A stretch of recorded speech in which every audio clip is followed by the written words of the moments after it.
Students, कल्पना educational classes में आप सभी बच्चों का बहुत स्वागत है। आज हम देखेंगे हिंदी बाल भारती चौथी कक्षा इंग्लिश मीडियम का है ये।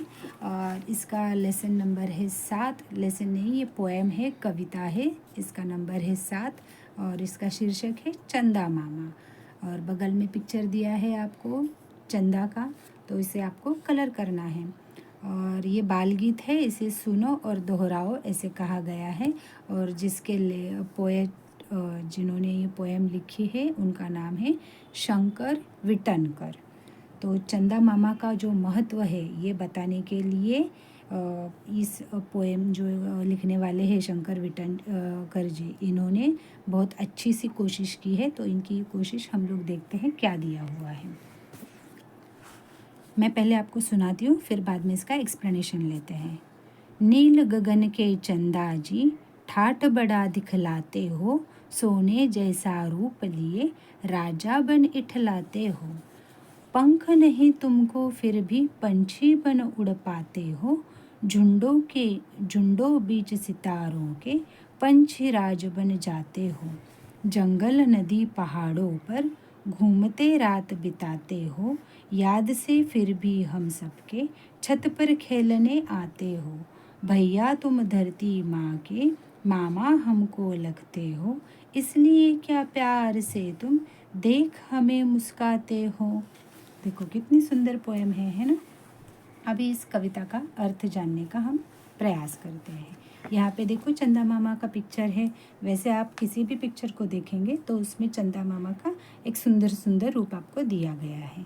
तो अभी पहले इसमें क्या दिया है देखो पैराग्राफ में, नील गगन के चंदा जी ठाट बड़ा दिखलाते हो। नील गगन मतलब क्या, आकाश। और आकाश कैसा रहता है, नीला रहता है। तो नील गगन में जो चंदा है मतलब जो मून है, उनको कह रहे हैं कि नीले आकाश के है चंदा जी, आप ठाट बड़ा दिखलाते हो। मतलब आपका एकदम ठाट बहुत है, मतलब जो रुबाब कहते हैं, तो वो बहुत आप बड़ा दिखलाते हो।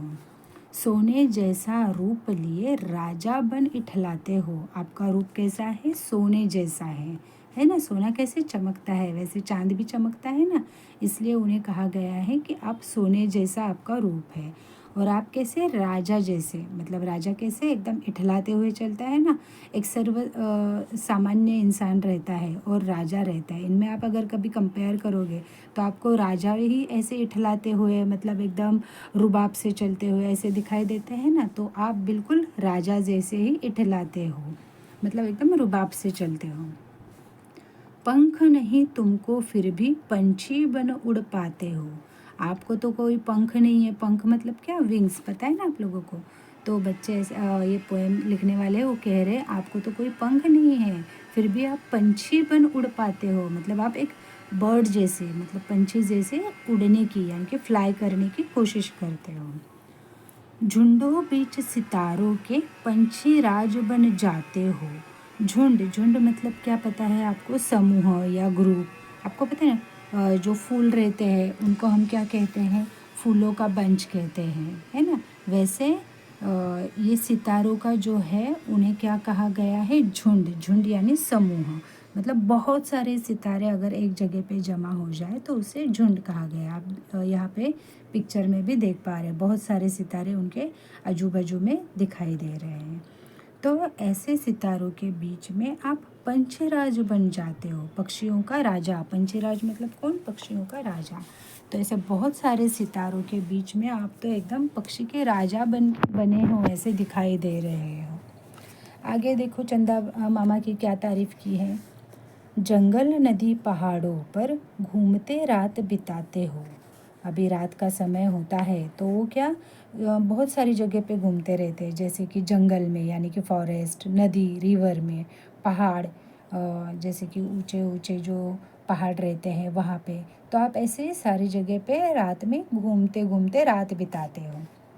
याद से फिर भी हम सबके छत पर खेलने आते हो। और बच्चे क्या कह रहे हैं कि लेकिन आपको हमारी याद आती है, हमें आप भूलते नहीं हैं, इसलिए आप हमारे साथ खेलने के लिए कहाँ आते हो, छत पर आ जाते हो। भैया तुम धरती माँ के मामा हमको लगते हो। अभी ये बच्चे क्या कह रहे हैं कि आप धरती अगर हमारी माँ है तो आप हमारे धरती माँ के कौन हो? भैया हो, यानी कि भाई हो। और इस हिसाब से आप हमें क्या लगते हैं? मामा लगते हैं। इसीलिए आप सब लोग उनको क्या कहते हैं? चंदा मामा कहते हैं, है ना? इसलिए क्या प्यार से तुम देख हमें मुस्काते हो। अभी आपका और हमारा नाता कैसे हो गया? बच्चे कह रहे हैं कि मामा और भतीजे का हो गया, और इसीलिए आप हमें प्यार से देखते हो और मुस्काते हो। मुस्काते मतलब क्या? स्माइल करते हो। ऐसे मतलब कभी भी हम लोग चंदा मामा की तरफ देखते हैं तो हमें एक मन को खुशी मिलती है ना।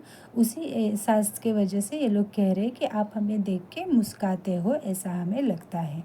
और इसी तरह से ये बहुत ही प्यारी पोएम है। आप इसे रीड ज़रूर कर लेना, और हो सके तो याद कर लेना।